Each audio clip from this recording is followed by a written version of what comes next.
अच्छा जी, अस्सलाम वालेकुम students, I hope you all are doing good. आज हमारी ये मेकअप लैब जो है ये है 23 मार्च वाली हॉलीडे के चक्कर में। ठीक है, तो आज हम जो है आपकी आई थिंक लैब नंबर 10 कर रहे होंगे। ठीक है, तो मुझे ये बता दें कि आप लोगों को आवाज़ आ रही है मेरी। कोई भी स्टूडेंट जो है वो चैट में बता दे कि आवाज़ क्लियर आ रही है।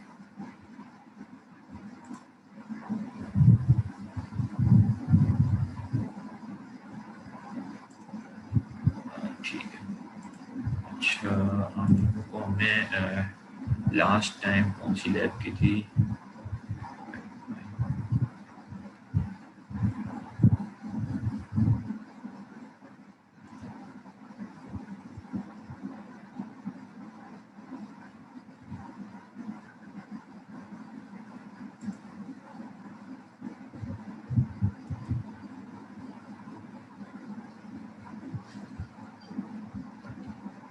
लास्ट टाइम 9 की थी। ठीक है। अच्छा, लैब 9 हमने की थी ये फ्लोटिंग पॉइंट यूनिट स्टैक वाली। ठीक है। और सही है।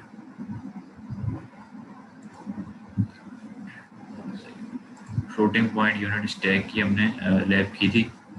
सही है। और आज जो है हम स्टार्ट करेंगे कंडीशनल लूप्स की लैब। ठीक है।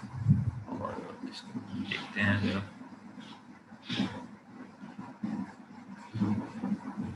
अच्छा अच्छा, ये कंडीशनल लूप्स की लैब है। ये आज हम पढ़ होंगे, देखेंगे कि किस तरीके से आप कंडीशनल लूप्स दे सकते हैं। आप लोगों ने पहले चीज़ पढ़ी हुई होगी, कंडीशनल जंप्स किस तरीके से वर्क करते हैं, और conditional jump, unconditional jump, compare instruction क्या कर रहा होता है।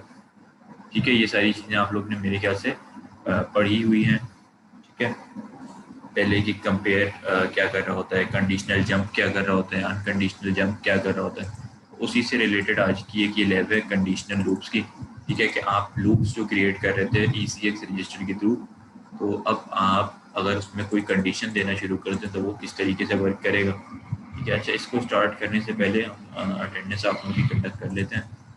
ठीक है।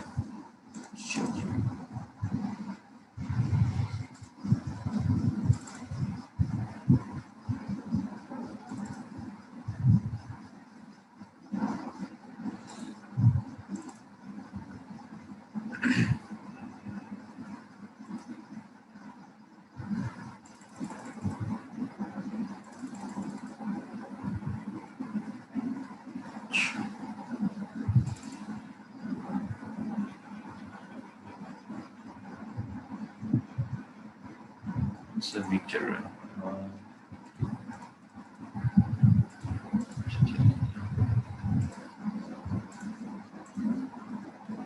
अच्छा, मैं आप लोगों के नेम्स कॉल करूं तो आप लोग जो है माइक ओपन करके अपनी अटेंडेंस मार्क करवा लें। ठीक है। चलिए।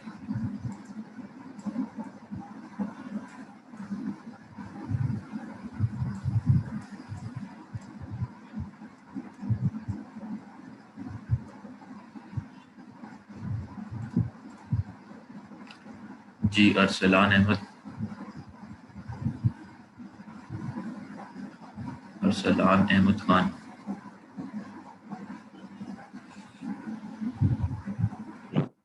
जकाउल्ला कैसर।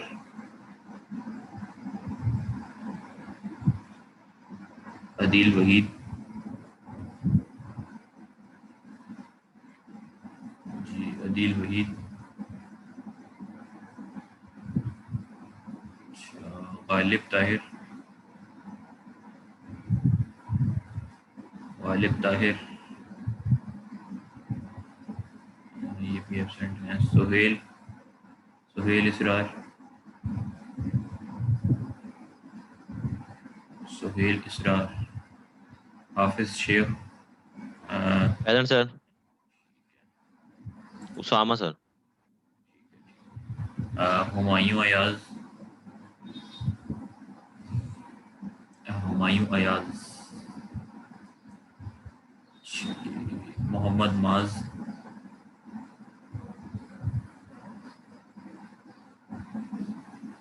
Ehsan Zahid.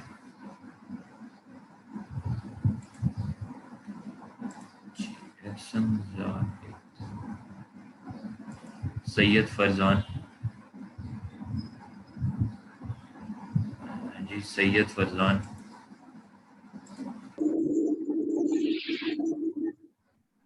Mohammad Hasan, present sir, present. Mohammad Arsalan, Mohammad Arsalan present sir.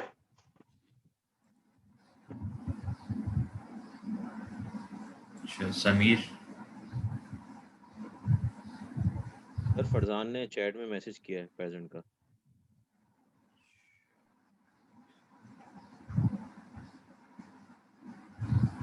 Farzan की मार्क हो चुकी है अटेंडेंस। जी समीर, समीर एब्सेंट है। अच्छा, जुनैर अहमद,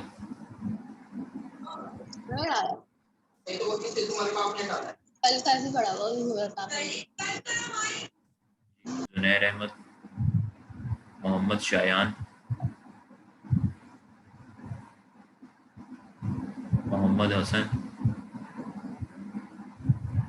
मोहम्मद हसन नजब हैं। सैयद अली अहमद,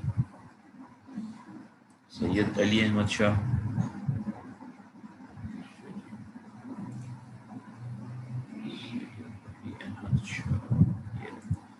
अफजाल हुसैन, अफजाल हुसैन,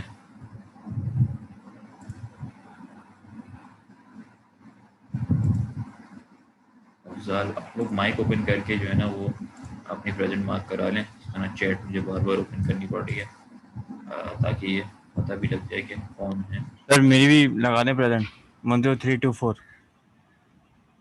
ठीक है, आपकी अटेंडेंस लग गई है। Hamna Abid, 0460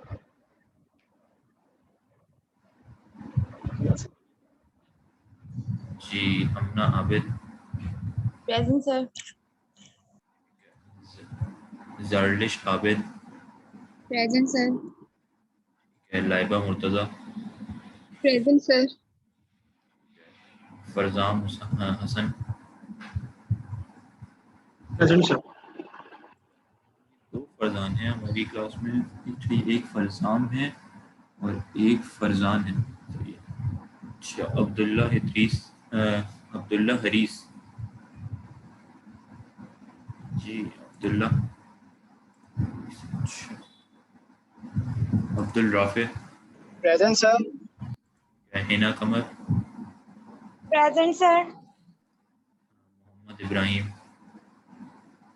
yes sir. Mohammad Ibrahim, present sir. ठीक है। मोहम्मद राशिद, अरीज इलियास, सर उनका मैसेज आया है, उनका कनेक्टिविटी का इशू है, वो क्लास में है प्रेजेंट। सर मोहम्मद राशिद भी प्रेजेंट है। Sir present sir, Mohammad Ibrahim.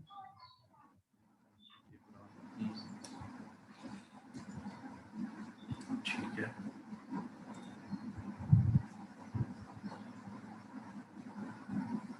अच्छा, अब ये आप चेक कर लें, अगर किसी की एब्सेंट मार्क हुई हुई है तो वो अभी ही मुझे बता दें, ये चेक कर लें।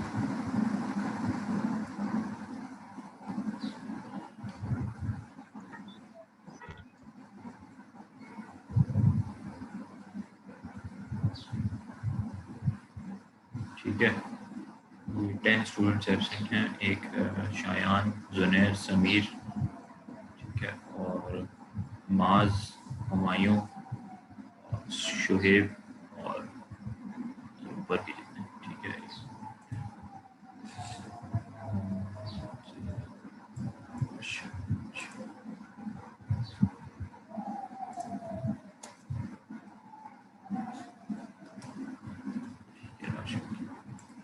ठीक है,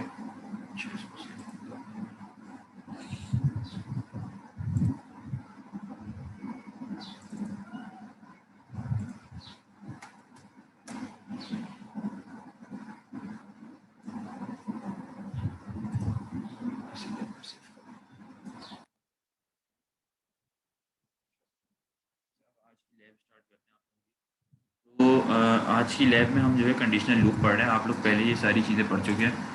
हमारे पास पहले भी एक लैब थी जहाँ हमने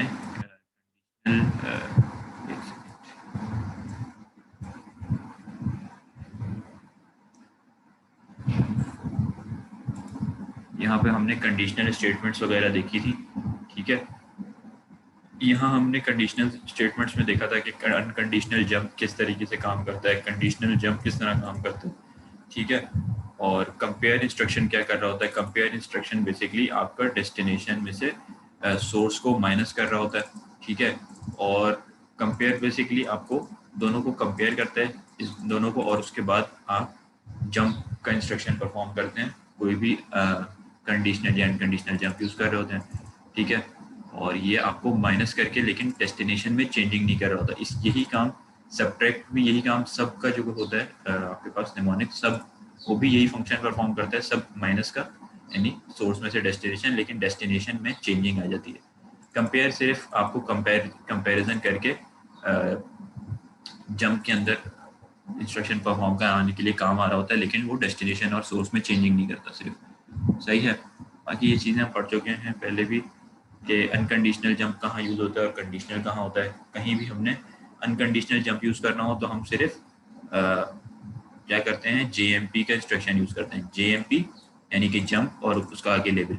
और अनकंडीशनल अगर हमने करना हो तो उसके लिए हमारे पास मल्टीपल इंस्ट्रक्शन है। JE जो है वो इफ़ जंप इक्वल्स है, कि यानी कंपैरिजन, अगर आपने दो का कंपेयर करवाया CMP से, कहाँ के लिए कंपेयर करवाया CMP से, और आगे जो भी कंपैरिजन होने के बाद आउटपुट आया कि भाई ये दोनों को कंपेयर किया, डेस्टिनेशन और सोर्स को, अब आप चेक करना चाह रहे हैं कि ये इक्वल्स हैं, अगर तो आप जंप लगाना चाह रहे हैं तो आपने कहा जंप इक्वल्स, या अगर ये 0 है तो जंप 0, जंप नॉट इक्वल्स है तो JNE, जंप ग्रेटर देन, जो एक ग्रेटर है उससे जंप ग्रेटर देन इक्वल है। तो ये सारे हम पढ़ चुके हैं, ठीक है।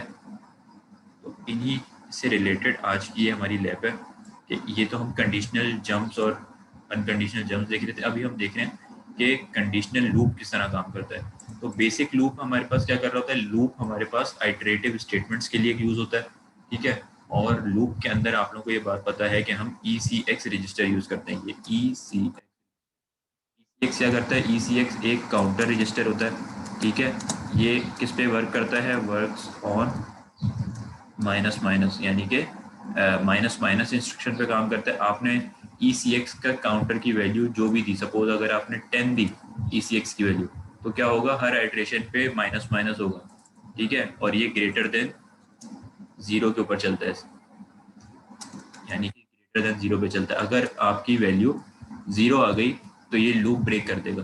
तो अगर आपने ECX की वैल्यू 10 दी है और उसके बाद आपने कोई भी लेबल के बाद उसको लूप में कॉल किया है, लूप चलाया है, तो लूप की आइट्रेशंस 10 टाइम्स चलेंगी। क्यों, 10 से 9 होगा, 9 से फिर आपके पास ECX 8 होगा, फिर ECX 7 करते करते जब ECX 0 होगा तो लूप आपका ब्रेक हो जाएगा। तो ये बेसिक लूप होता है। अब आज की जो लैब है इसके अंदर हम पढ़े हैं या तो लूप Z, लूप E, ये दोनों एज अ पेयर काम करते हैं। आप लूप Z भी यूज़ कर सकते हैं, लूप E भी यूज़ कर सकते हैं।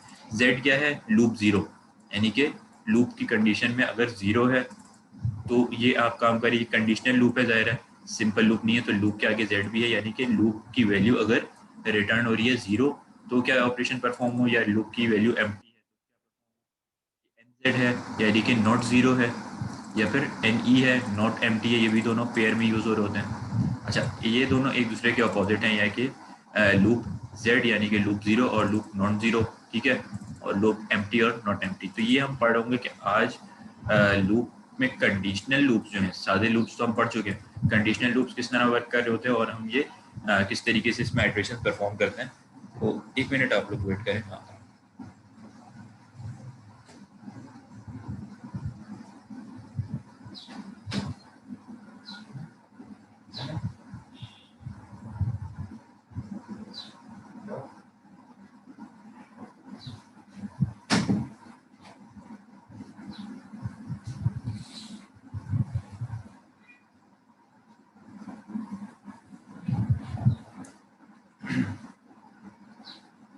अच्छा, अगर हम सादे सिंपल लूप्स की बात करें तो लूप हमारे पास किस तरह वर्क कर होते हैं। जो हम ट्रेडिशनली अगर हम असेंबली का कोड लिख रहे हैं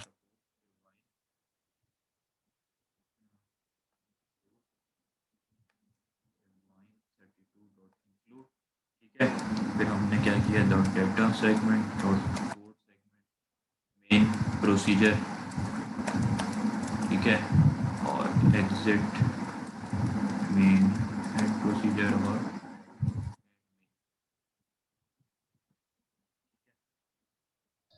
सर आवाज नहीं आ रही आपकी। आवाज़ आप लोगों को नहीं आ रही, एक मिनट।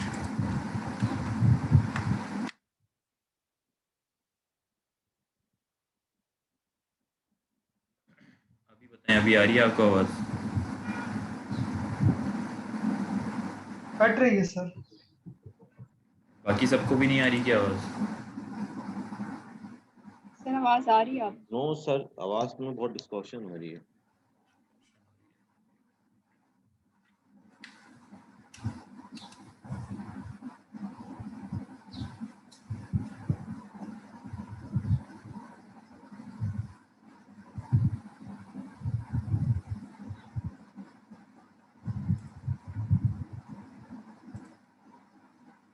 हाँ, अभी बताएं, अभी आवाज़ आ रही है? फरजान कह रहे हैं कि आवाज़ क्लियर है, वॉइस क्लियर है। यस सर, यस सर, ठीक अब है, सही है आवाज। ठीक है। अच्छा, कहीं भी आपको आवाज़ अगर ब्रेक हो रही हो तो फिर आप लोग मुझे चैट में बता दीजिएगा उसी वक्त, ठीक है, ताकि हम ज़्यादा आगे ना निकल जाए। अच्छा, ये हमने किया, ये हमारे पास एक बेसिक सिंटैक्स आ गया असेंबली लोड प्रोग्राम का।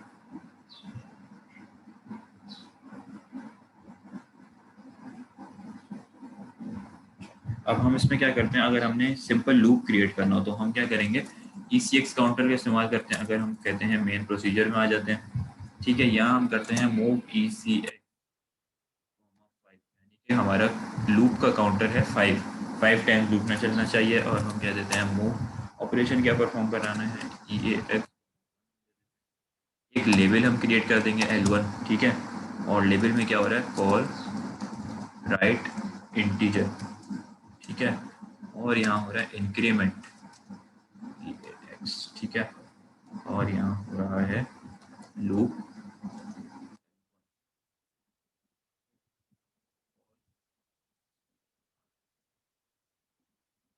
यहाँ पर क्या हो रहा है, अगर आप देखें तो मूव ECX, 5, इसका क्या मतलब है कि आपने ECX यानी कि काउंटर के अंदर 5 स्टोर करा दिया। अब ये जो हमने एक लूप क्रिएट किया है, ठीक है, लूप ये एक लूप क्रिएट किया, तो लूप में क्या है, ये एक लेवल है L1, ठीक है, ये कितनी दफ़ा चल, ये कॉल कहाँ हो रहा है, ये 2 लाइन्स ऑपरेशन परफॉर्म होने के बाद लूप L1, सिंपल लूप जो है, ठीक है, ये लेवल है L1, ये यहाँ पर कॉल हो रहा है, ठीक है, ये 2 ऑपरेशन परफॉर्म होंगे, फिर लूप L1 वापस चलेगा। ये कब तक चलेगा, अभी ये ECX 5 है, ये एक आइटरेशन परफॉर्म होगी, जैसे यहाँ पे लूप L1 कॉल होगा तो ये 5 से 4 हो जाएगा, फिर ये दोबारा ऑपरेशन परफॉर्म होगा, फिर ये 4 से 3 हो जाएगा, फिर 2, फिर 1, जैसे ही ये 0 पे आएगा, 0 पे आते ही ये लूप ब्रेक हो जाएगा और यहाँ से लाइन ब्रेक होके प्रोग्रामिंग। और इसमें हो क्या रहा है, हमने मूव EAX में 1 दे दिया, यानी EAX में 1 है, और राइट इंटीजर आपको पता है, राइट इंटीजर क्या करता है, EAX की जो भी वैल्यू है उसको यूजर स्क्रीन के ऊपर, कंसोल के ऊपर शो करवाता है। तो अब हमारे पास EAX में क्या है, 1, पहली इटरेशन में हमारे पास क्या है, राइट इंटीजर होगा 1, और फिर हमने इंक्रीमेंट कर दिया। इंक्रीमेंट का हमने ऑपरेशन पढ़ा था 1-2 लैब पीछे, हमने 8 के अंदर आई थिंक पढ़ा था ये चीज़, इंक्रीमेंट और डिक्रीमेंट। तो इंक्रीमेंट हमने किया यानी कि +1 हो जाए इसके अंदर, EAX में 1 है, 1 + 1 हुआ 2 हुआ, उसके बाद दोबारा लूप चलेगा, फिर 2 यहाँ पे प्रिंट होगा, फिर इंक्रीमेंट होगा, फिर 3 होगा, फिर 4, 5, तो 5 हमारे पास 5 तक की काउंटिंग प्रिंट हो जाएगी। सिंपल लूप हमारे पास इस तरीके से काम कर रहा होता है, जो बेसिक हमारे पास लूप होता है, ठीक है, जिसमें कोई कंडीशन नहीं है, सिर्फ एक काउंटर गिवन है और एक लूप गिवन है। अगर हम इसको देखें तो थोड़ा सा टाइम लग रहा है, ये देखें, यहाँ इसने हमें दिखा दिया कि 1 2 3 4 5, ठीक है। अच्छा, यहाँ मैं कर देता हूँ सपोज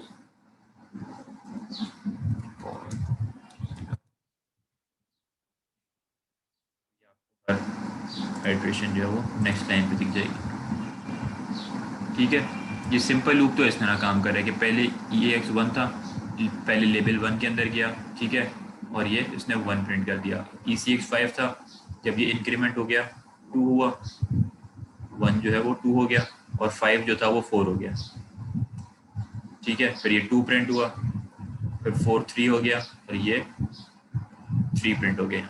फिर इस तरह करते करते ये आपका पूरा लूप की 5 आइटरेशंस वर्क की, जिसमें ये 1 से 5 हो गया आपके पास और जो काउंटर था वो 0 पे आ गया। तो ये सिंपल बेसिक लूप आपके पास इस तरीके से काम कर रहा होता है। मेरे ख्याल से ये बेसिक लूप जो जिस तरह काम कर रहा है, इसमें तो किसी को कोई इशू या क्वेश्चन या क्यूरी नहीं होगी, अगर है तो पूछ लें, ठीक है। इसमें किसी को कोई क्वेश्चन नहीं है। अच्छा, फिर अब हम आगे बढ़ते हैं। आगे जो है हमारे पास क्या है, हमारे पास अब कंडीशनल लूप्स आ रहे हैं। कंडीशनल लूप के अंदर क्या है, हमारे पास है लूप Z। लूप Z यानी कि लूप 0। सर ECX को डिक्रीमेंट हो रहा है जी। ये चीज़ आप लोग स्टार्टिंग लैब की स्टार्टिंग के अंदर ये पढ़ चुके हैं कि हम लोग ECX EAX जो है वो एक्यूमुलेटर होता है, यानी कि एक्यूमुलेटर के अंदर आप अर्थमेटिक ऑपरेशंस वगैरह सारे परफॉर्म करते हैं और आपके पास यूज़र इनपुट जो आता है वो भी EAX में आता है, और यूज़र को आपने जो अगर आउटपुट करवाना है, राइट इंटीजर, राइट डेसिमल, ये सब भी EAX रजिस्टर के ऊपर काम करते हैं। और ECX जो है वो काउंटर रजिस्टर होता है, ठीक है, काउंटर का काम करता है। तो काउंटर किस लिए होता है, ये सिर्फ लेवल यानी कि लूप के लिए वर्क कर रहा होता है ऑटो। अच्छा, इसकी ये फंक्शनैलिटी बाय डिफ़ॉल्ट है असेंबली में कि आप ECX क्या काम करेगा, माइनस माइनस का काम करेगा। आप इस ECX की वैल्यू 5 रखते हैं तो ये यहाँ पे 5 होगी, और यहाँ पर आते ही इसकी जैसे ये लूप L1 दोबारा कॉल होगा कि ये लूप घूम जाए, ठीक है, लूप और L1 इसका लेवल, ये जो L1 लेवल पे है, ये जैसे ही कॉल हो तो ये क्या होगा, 5 से माइनस माइनस 4 ऑटोमेटिक हो जाएगा। ये इसकी फंक्शनैलिटी है। फिर ये लूप चलेगा तो ये 3, फिर 2, फिर अब आप इसको अगर ये कर दें कि इसकी 5 की बजाय 10 कर दें या फिर 9 कर दें, ठीक है, आप देखेंगे ये लूप 9 टाइम्स चलेगा और ये 1 से 9 तक की काउंटिंग आपके पास प्रिंट करा देगा। ये देखें 1 से 9 तक, क्योंकि ये 9 टाइम्स चल गया। तो ये ECX वर्क ही करता है सिर्फ किसके लिए, लूप के लिए, और लूप के अंदर इसकी माइनस माइनस होता रहता है, ठीक है। अच्छा, इसके बाद हमारे पास लूप Z आ गया। लूप Z क्या है, एक कंडीशनल लूप है, ठीक है। लूप Z क्या कर रहा है, लूप Z है लूप 0, इसमें जो Z है वो 0 को वो कर रहा है और E जो है वो एम्प्टी को कर रहा है, यानी कि लूप एम्प्टी है। तो इसको अभी हम स्टार्ट करते हैं, देखते हैं यहाँ पे आपका मैनुअल क्या कह रहा है। It is useful when scanning an array for the first element that does not match a given value.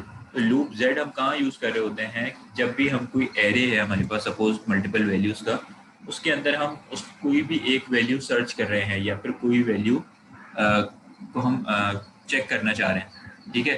तो अब हमें वैसे एरे के अंदर कोई वैल्यू इंसर्ट करानी हो तो हम कर देते हैं, कोई आउटपुट निकालना हो तो निकाल लेते हैं, लेकिन हमें कोई एक वैल्यू अपनी वैल्यू से मैच करवाना है, यानी कि यूज़र गिवन वैल्यू है सपोज कोई भी 5 या 4, और अभी हमें अपनी जो हमारे पास अगर एरे है उसके अंदर 1 2 3 4 5 गिवन है तो हमें मैच करवाना है कि इसमें 5 है या नहीं है। तो इस तरह के कामों के लिए लूप Z या लूप E वर्क कर रहे होते हैं। यहाँ पे लिखा भी है it is useful when scanning and array, यानी कि एक एक इंडेक्स के ऊपर आपके पास चेक करेगा कि यूज़र इनपुट और एरे का इंडेक्स पे जो वैल्यू है क्या वो सेम तो नहीं है, ठीक है। इस तरीके के ऑपरेशंस के लिए लूप Z या लूप E यूज़ होते हैं। For the first element does not match the given value, ठीक है। अच्छा, इसका सिंटेक्स क्या है, वही सिंटेक्स है जैसे आप यहाँ पर लूप का कीवर्ड देते हैं और उसकी डेस्टिनेशन देते हैं कि लूप कहाँ पर कर रहे हैं, L1 पे। L1 क्या है, यहाँ पर लेवल है, यानी कि दोबारा से इसको कॉल कर दो, फिर ये दोबारा ये पूरा लेवल चलेगा और फिर लूप L1 यानी कि L1 को कॉल कर दो। तो इसकी सिंटेक्स क्या है, लूप E या लूप Z और उसके आगे उसकी डेस्टिनेशन, यानी कि जो भी आपने लेवल क्रिएट किया हुआ है उस लेवल का नाम, ठीक है। तो ये सिंटेक्स है इसका, या लूप E डेस्टिनेशन या लूप Z डेस्टिनेशन। अच्छा, लॉजिक क्या है इसकी, लॉजिक इसकी ये कह रही है कि ये आपके पास वर्क करेगा if ECX is greater than 0। तो हमारे पास सादा जो लूप है ये भी ECX ग्रेटर देन 0 पे काम कर रहा है। अगर ECX अभी 9 है तो ये लूप वर्क करेगा, फिर ये 8 हो जाएगी तो वर्क करेगा, 7 इस तरीके से 2 हो जाएगी तो वर्क करेगा, फिर 1 होगी तो वर्क करेगा। लेकिन जैसे ही 0 आएगी, ठीक है, यानी कि ग्रेटर देन 0 नहीं है, इक्वल्स टू 0 आ गई या लेस देन 0 आ गई, तो वहाँ पर ये लूप ब्रेक कर जाएगा, वहाँ पर ये लूप वापस नहीं चलेगा, ये नेक्स्ट लाइन पे आ जाएगा। तो ये भी यही चीज़ कह रहा है कि इफ़ ये तब चलेगा, इसकी लॉजिक ये है कि तब ग्रेटर देन 0 हो, एंड और साथ में दूसरा परफॉर्म और नहीं कहा हुआ है कि ये हो जाए या ये हो जाए, and 0 function is equals to 1, यानी कि 0 फ्लैग इज इक्वल्स टू 1, ये तब ही करेगा जंप डेस्टिनेशन पे। ये डेस्टिनेशन यानी इसकी L1 है ना, इसके ऊपर जंप करते हैं ना जब आप लूप कॉल कराते हैं तो ये कब जंप करेगा डेस्टिनेशन पे, जब ये दोनों चीज़ें ट्रू हो जाए, यानी कि ECX इज ग्रेटर देन कोई भी ऐसी वैल्यू ECX की जो ग्रेटर देन 0 हो, और 0 फ्लैग जो है, ये फ्लैग को अभी हम डिस्कस करेंगे क्या कम कर रहा है, उसको हम प्रैक्टिकली भी देखेंगे। तो 0 फ्लैग इज इक्वल्स टू 1 हो तब काम करेगा। तो ये चीज़ तो हमें समझ आ गई कि ECX इज ग्रेटर देन 0 पे काम कर रहा है जैसे यहाँ पर था, लेकिन ये चीज़ हम कैसे चेक करेंगे कि ये 0 फ्लैग इक्वल्स टू 1 है या 0 फ्लैग इक्वल्स टू 0, ये अभी हम प्रैक्टिकली देखेंगे। अच्छा, इसको अभी देखने से पहले हम आगे बढ़ते हैं। यहाँ क्या गिवन है, लूप NZ। लूप NZ के अंदर भी वही चीज़ गिवन है कि ये स्कैन एरे को स्कैन करने के काम आ रहा होता है, it is use for scanning and array for the first element that matches a given value, यानी कि कोई भी गिवन वैल्यू हो उसको मैच करते हैं हम एरे के हर इंडेक्स से। और इसका भी वही सिंटेक्स है, लूप NZ डेस्टिनेशन या लूप NE डेस्टिनेशन, सही है। अच्छा, यहाँ पर भी लॉजिक यही गिवन है सेम कि ECX इज ग्रेटर देन 0, जो यहाँ पर हमारे पास ECX ग्रेटर देन 0 होना चाहिए, कोई पॉजिटिव वैल्यू होनी चाहिए, सही है। और यहाँ पर जैसे गिवन था कि 0 फ्लैग इक्वल्स टू 1 होना चाहिए, तो यहाँ पर किस तरह काम करेगा, 0 फ्लैग इक्वल्स टू 0 के ऊपर, सही है।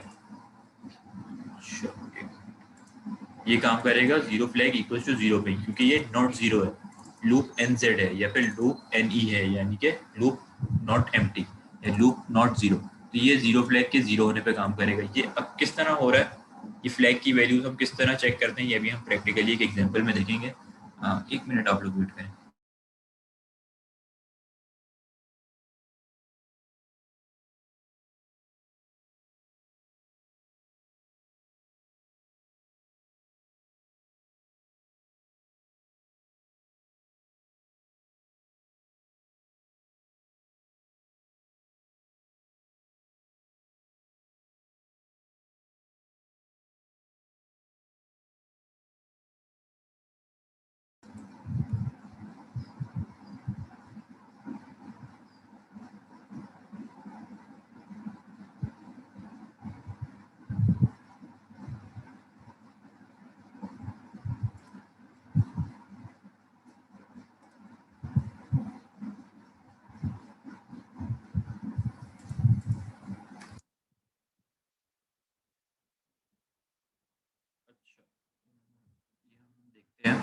कि ये किस तरह काम करेगा।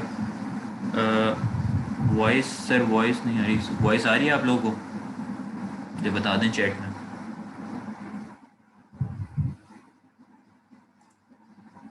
कट रही है, ये सिर्फ उसामा की कट रही है या सबकी कट रही है आवाज़, हो सकता है नेट का इशू हो, ठीक है, तो आप उसको चेक कर लें। अच्छा, अब हम इसको प्रैक्टिकली एग्जांपल के अंदर देखेंगे कि ये किस तरीके से वर्क कर रहा है, ठीक है, कि हम 0 फ्लैग किस तरीके से चेक करेंगे और 0 फ्लैग 1 किस तरीके से चेक करेंगे। तो अभी हम एक एग्जांपल कर देते हैं लूप NZ की पहले, सही है, लूप NZ की एक एग्जांपल करते हैं। यहाँ पे हमारे पास ये एग्जांपल गिवन है कि यहाँ एक एरे गिवन है, ठीक है। पहले तो हम एक काम करते हैं, इसको रिमूव कर देते हैं, ठीक है, और यहाँ डॉट डाटा सेगमेंट के अंदर ये एरे को कॉपी कर लेते हैं, ठीक है, ये आ गया। अच्छा, यहाँ पर क्या है, इस एरे के अंदर आपके पास कुछ वैल्यूज गिवन है, यानी 1 2 3 4 5 6 7 और 8 वैल्यूज गिवन है, ठीक है। अच्छा, ये एक एरे है, एस वर्ड टाइप का। एस वर्ड टाइप का कि का क्या मतलब है कि ये इसका साइज क्या होगा, कितने बिट्स का होगा, ये 16 बिट्स का होगा, ठीक है। और एस का क्या मतलब है कि ये साइंड 16 बिट्स का होगा, क्योंकि यहाँ आप देख रहे हैं नेगेटिव वैल्यूज भी हैं और पॉजिटिव वैल्यूज भी हैं। तो नेगेटिव वैल्यूज सिर्फ वर्ड में नहीं आती, इसकी आपको साइंड देना पड़ता है, क्योंकि ये साइंड वैल्यूज हैं, नेगेटिव वैल्यूज साइंड वैल्यूज आ रही होती है, ठीक है, और साथ में पॉजिटिव भी है। तो आपने दे दिया एस वर्ड, यानी कि 16 बिट की मेमोरी असाइन करो, ठीक है। और जब 16 बिट की मेमोरी असाइन करेगा, ये हर एक इंडेक्स के लिए है, ठीक है। तो ये क्या होगा, ये एरे होगा 16 बिट टाइप, इसकी टाइप है एसवर्ड, और ये इसके अंदर वैल्यूज हैं। अब इसके अंदर वैल्यूज कुछ गिवन है -3, -6, -1, -10, 10, 30, 40 और 4। इसमें हमें क्या चेक करना है, यहाँ पे आपके पास कोड क्या कह रहा है कि the following code finds the first positive value in an array, यानी कि इस एरे में हम क्या फाइंड करेंगे, फर्स्ट पॉजिटिव वैल्यू। तो कोई मुझे बता सकता है कि फर्स्ट पॉजिटिव वैल्यू क्या है इसके अंदर, ये जो एरे गिवन है इसमें फर्स्ट पॉजिटिव वैल्यू कौन सी है?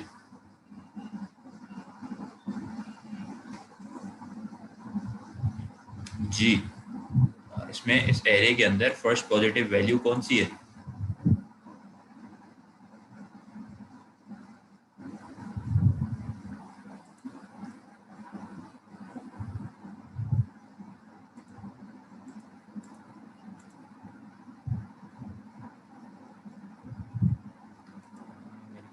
आवाज तो आ रही है ना आप लोगों को मेरी? जी, फर्स्ट पॉजिटिव वैल्यू 10 है, ठीक है। फरजान ने बताया कि फर्स्ट पॉजिटिव वैल्यू ये 10 है, क्योंकि ये तो माइनस है, यहाँ भी माइनस है, ये भी माइनस है, फर्स्ट पॉजिटिव है 10। तो हमारा एरे क्या करेगा, हमारा लूप क्या करेगा, या हमारा प्रोग्राम क्या करेगा, इस पूरे लूप के ऊपर सर्च करेगा हर इंडेक्स पे, और हमें बताएगा कि आपके पास फर्स्ट पॉजिटिव वैल्यू कहाँ है, कौन सी है। इस लूप को पूरा स्कैन किया जाएगा हर वैल्यू को, ठीक है। जहाँ फर्स्ट पॉजिटिव वैल्यू आएगी वहाँ लूप ब्रेक होगा और हमें वो वैल्यू बता देगा। तो ये किस तरीके से वर्क करेगा अभी हम इसको देखते हैं। अच्छा, आप लोगों की अगर ये मीटिंग एंड हो तो इसको रिज्वाइन कर लें, ठीक है, क्योंकि ये 40 मिनट्स का सेशन होता है।